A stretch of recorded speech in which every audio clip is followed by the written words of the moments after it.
Est-ce que, justement, c'est une question que je voulais vous poser, Jean-Pierre Molny, les États-Unis ont profité de l'OTAN ou pas? Ils profitent de l'OTAN dans le sens où cet instrument de multilatéralisme, c'est aussi un instrument de contrôle des Européens. Encore une fois, la sécurité collective, comme je disais tout à l'heure, c'est l'OTAN. Les contributions budgétaires, on le comprend. C'est l'OTAN, et donc c'est les États-Unis. Et ce n'est pas l'Union européenne. Donc les Européens, d'une certaine manière, n'ont qu'une partie de leur responsabilité en matière de politique étrangère et de défense. Donc c'est quand même un instrument de contrôle des États-Unis sur les Européens. Absolument, au point même que finalement, très longtemps, les Américains aimaient bien l'OTAN parce que c'était un club où ils étaient finalement beaucoup plus à l'aise que dans tout un tas d'autres endroits.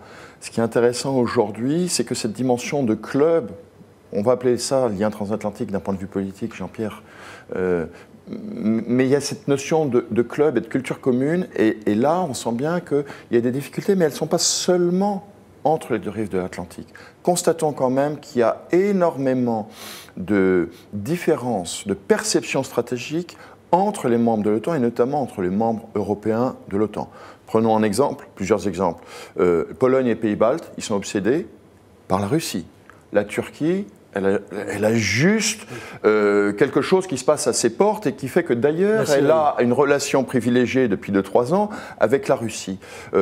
Les Français, les pays du Sud, ils sont obsédés par ce qui se passe au Sahel, etc., etc. Personne, finalement, à l'intérieur de l'OTAN, n'a les mêmes objectifs stratégiques. C'est ça le renouveau. À quoi sert une organisation dont les membres ont des objectifs vitaux, stratégiques, qui sont différents?